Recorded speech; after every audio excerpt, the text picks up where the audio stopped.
আল্লাহ রাব্বুল আলামিন পবিত্র কুরআনুল কারীমের মধ্যে বলেন ইন্নাদ-দীনা ইনদাল্লাহিল ইসলাম। আল্লাহ বলেন আমি আল্লাহ ইসলাম ধর্ম সৃষ্টি করেছি, আর ইসলাম ধর্ম আমি আল্লাহর কাছে অনেক প্রিয় ধর্ম। এই পৃথিবীর জমিনে যত ধর্ম আছে, এই পৃথিবীর জমিনে হাজার হাজার ধর্ম আছে রে বাবা, কিন্তু কোন ধর্মকে আল্লাহ তাআলা বলে নাই যে এই ধর্ম আমার কাছে প্রিয় ধর্ম, এই ধর্ম আমার কাছে সম্মানিত ধর্ম। কিন্তু আমার আল্লাহ পবিত্র কুরআনুল কারীমের মধ্যে বলেন ইন্নাদ-দীনা ইনদাল্লাহিল ইসলাম। এত সম্মানিত ধর্মের মধ্যে আল্লাহ তাআলা আমাদেরকে সৃষ্টি করেছেন, আল্লাহ তাআলা আমাদেরকে পাঠাইছেন। মুসলমান বাবাজি, এই ধর্মের মধ্যে আল্লাহ কেন পাঠাইছেন, কেন পাঠাইছেন? আল্লাহ বলে ও মুসলমান শুনে নাও, জেনে নাও তোমরা, তোমাদেরকে আমি আল্লাহ কেন ইসলাম ধর্মের মধ্যে পাঠাইছি। আমার আল্লাহ পবিত্র কুরআনুল কারীমের মধ্যে বলেন ওয়ামা খালাকতুল জিন্না ওয়াল ইনসা ইল্লা লিয়াবুদুন। কোন আল্লাহু আকবার। আল্লাহ বলেন পৃথিবীর জমিনে আমি দুইটি জাতি সৃষ্টি করেছি শুধুমাত্র আমি আল্লাহর ইবাদতের জন্য। এক নম্বর হলো জিন, আর দুই নম্বর হলো ইনসান। ইনসান মানে মানুষ। এই পৃথিবীর জমিনে আল্লাহ আমাদেরকে সৃষ্টি করেছেন একমাত্র আল্লাহর দাসত্ব করার জন্য, আল্লাহ তাআলার গোলামির জন্য। কারণ ধৈর্য ধরে কথাগুলি শোনার চেষ্টা করেন বাবা। আপনারা তো দুঃখে নাই, আপনারা অনেক শান্তিতে বসবাস করেন। ভারতের দুঃখ যদি শুনেন গো,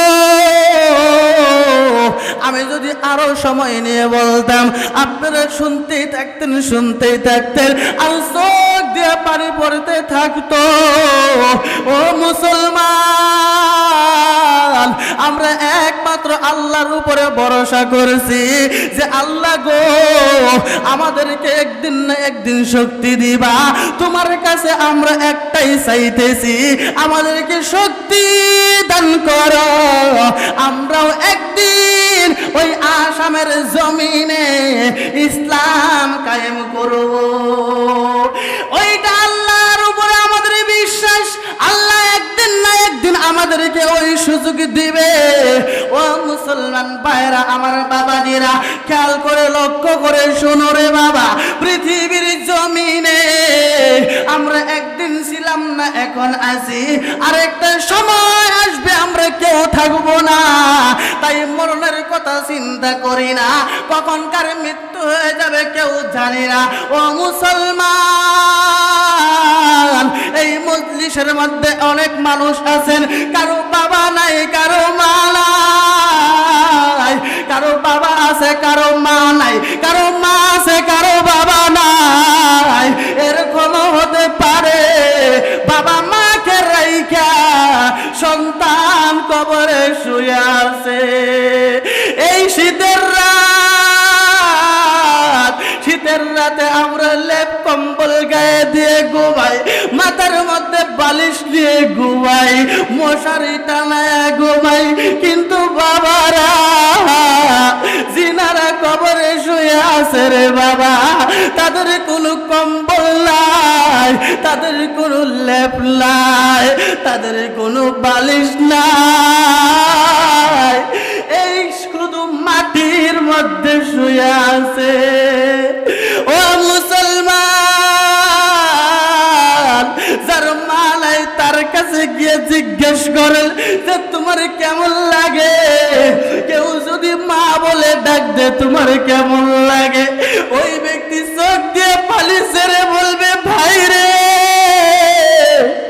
মা যদি থাকতো আপদে বিপদে মুসিবত জগতে সর্বপ্রথম পৃথিবীর জমিনে মা দৌড়ায় আসতো, আর এখন মা নাই গো। আপদে বিপদে আসার জন্য মানুষ নাই। তাই আমি আপনাদেরকে বলবো বাবা, যার মা নাই বাবা নাই, একবার মনটা নরম করে কথাগুলি শোনার চেষ্টা করেন। মা নাই বাবা নাই, একজন মা একজন সন্তানকে পৃথিবীর মুখ দেখানোর জন্য কত কষ্ট করে বাবা। 10 মাস 10 দিন ওই মা খানা খাইতে পারে না, ভালোভাবে ঘুমাইতে পারে না, ভালোভাবে শুইতে পারে না, ভালোভাবে হাঁটাচলা করতে পারে না, ভালোভাবে চলাফেরা করতে পারে না, মানুষের সাথে কথা বলতে পারে না। রাত্রেবেলা মার যখন ব্যথা উঠে, তার স্বামীও তার ব্যথা সহ্য করতে পারে না। এই ঘর থেকে শীতের রাত,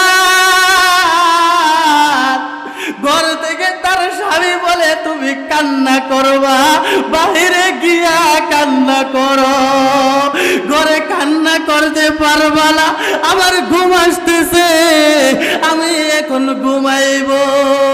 ওই দুঃখিনী মা আপনাকে আমাকে পৃথিবীর মুখ দেখানোর জন্য শীতের রাত, এত কুয়াশা, ওই মা বাহিরে বাহির হয়ে যা। মা চিন্তা করে না ঠান্ডার কথা, মা নিজের কথা চিন্তা করে না, মা শুধু চিন্তা করে যদি এই কষ্টের মধ্যে ঘরে বসে থাকি, আমার পেটের সন্তানের হয়তো গতি হয়ে যাবে। এই কথা চিন্তা করিয়া মা বাইর হয়ে হাঁটাচলা করতে থাকে। এমন কষ্ট করে মা পৃথিবীর জমিনে সন্তানের মুখ দেখায়। এত কষ্ট, এত কষ্ট। যখন সন্তান পৃথিবীর জমিনে চলে আসে, সন্তানের দিকে তাকালে মায়ের সব দুঃখ যন্ত্রণা দূর হয়ে যায়। এই দুঃখিনী মা কার জানি চলে গেছে জানি না। এই যে আমি আসাম থেকে আসছি বাবা, আমার মার কাছে গিয়ে বললাম মা গো, আমি বাংলাদেশে যাইতেছি, আমার জন্য দোয়া কইরো। মা আমার মাথাটা হাত ফুলে দোয়া করে দিল, বাবারে যাও, তোমার কোনো অসুবিধা হবে না। স্টেজে ওঠার আগে মাকে কল দিলাম, মা গো এই মুহূর্তে আমি স্টেজে উঠবো, মা আমার জন্য দোয়া করবা।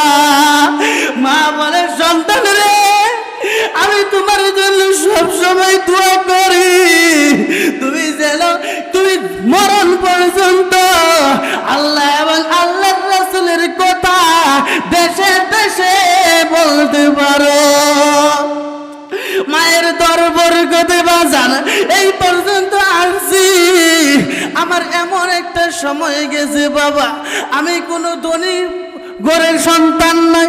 আমার বাবা স্যান্ডেলের পিতা বিক্রি করে করে আমাদেরকে লেখাপড়া করাইছে। মানুষ এসে স্যান্ডেল পরে ওই স্যান্ডেলের পিতা 20 টাকা 30 টাকা করে বিক্রি করে তো, বিক্রি করে পড়াইতো বাবা। আমি যখন মাদ্রাসা থেকে বাড়িতে আসতাম, আমার ভাড়াটাও ভালোভাবে দিতে পারে নাই। বাবার কাছে গিয়া বললাম, বাবা গো আমি মাদ্রাসায় যাব গো বাবা, আমাকে আমার ভাড়াটা দিয়া দেন। বাবা গো সন্তান রে, ভাড়া হলো 50 টাকা, আমার তো ক্ষমতা নাই 50 টাকা দেওয়ার জন্য। আমি 20 টাকা দিতেছি, কিছুক্ষণ হাইটে হাইটে গিয়ে একটু গাড়িতে উঠবা, আর একটু হাইটে হাইটে গিয়া তারপরে আবার 10 টাকা ভাড়া দিয়া মাদ্রাসায় চলে যাইবা। আমি নিজে থেকে খাবারের জন্য টাকা দিয়ে কিছু কিনে খাইতে পারে নাই। আমার একজন উস্তাদ, অনেক বড় বক্তা, উনি আমাকে সাহায্য করার পরে এ পর্যন্ত আসলাম বাবা। ও মুসলমান, আপনাদের বাবা মা অনেক পৃথিবীর জমিনে সম্পদ রাইখে গেছে, সবচেয়ে থেকে বড় সম্পদ হইল আপনার আমার মতো একটা সন্তান পৃথিবীর জমিনে রাইখে গেছে। কথা বলেন ঠিক কিনা? আপনার আমার মতো সন্তান পৃথিবীর জমিনে রাইখে গেছে। আজকে যদি মা বাবার উসিলায় পৃথিবীতে না আসতাম, আমরা হয়তো এইখানে পর্যন্ত আসতে পারতাম না। বাবা, যেই বাবা মাথার গাম পায়ে ফালাইয়া মানুষের গালি গালাজ শুনিয়া কাজ করিয়া আমাদের জন্য টাকা জোগাড় করতো, আমাদের খানা জোগাড় করতো বাজার, ওই বাবার জন্য, ওই মায়ের জন্য, ওই বাবা কার জানি চলে গেছে আমি জানি না। বাবা, কার জানি মা চলে গেছে আমি জানি না। আমি দেখতে চাই মায়ের পাগল সন্তান, বাবার পাগল সন্তান এই মজলিসে কে আছো গো? আমার হাতের সাথে মুসাফা করে বলবা, হুজুর আগামী বছর এই মাহফিলের জন্য আমি 5,000 টাকা দান করব।